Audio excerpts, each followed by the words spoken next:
So the question is, can you replace a through hull while the boat is in the water? The answer is yes, and I'm going to show you how. You can note that the through hull had become very brittle due to electrogalvanic reaction. We stepped on it, and you can see it broke off, and we had to plug it with a cork out of a wine bottle temporarily until we started this. So step one is plug the hole, and here you can see various attempts of me trying to plug the hole. I can tell you when this is happening in the boat, your heartbeat is not slow.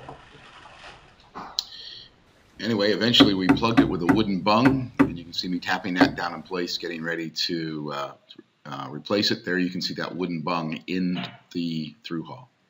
The second step was to undo the retainer nut. You can see the retainer nut here. A little bit of a panic here again because the retainer nut simply broke off. You can just see it there, all due to that electrogalvanic reaction.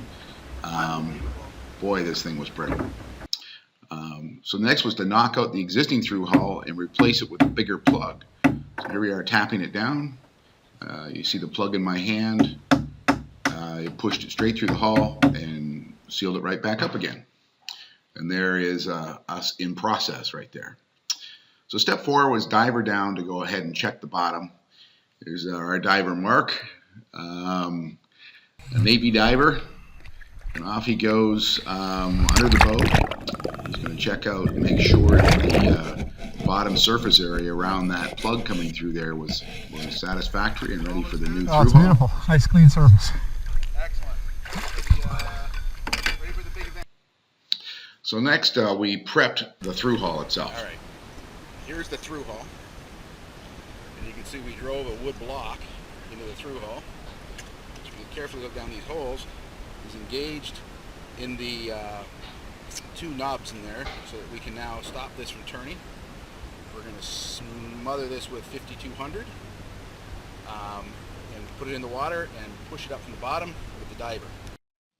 There was a concern about whether 5200 would cure underwater, so we did this experiment, held both these pieces underwater for about 20 minutes and then joined them together, left them underwater for 24 hours, and they cured beautifully. Here we are putting it on the through hull.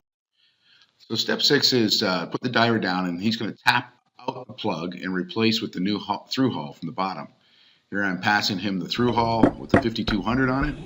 And here you can see the 2 videos working together. I'm below, there goes the plug. I have it in my hand. And you can see Mark is going to start bringing the other through hull up from the bottom. As soon as I feel him tapping, I can remove my foot. And you can see him slowly tapping this up.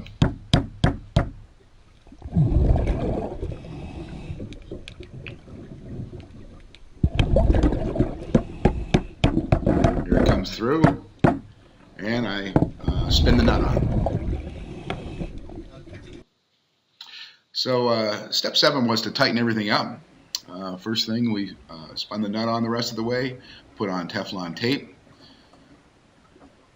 getting it ready for the ball valve. Here's the ball valve going on. And then you can see down below Mark holding the bung with the vice grip, stop it from turning.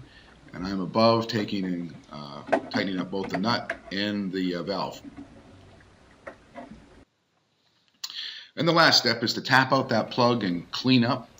Don't forget there's still that plug inside there, small bung we put in, and so we're tapping that back out.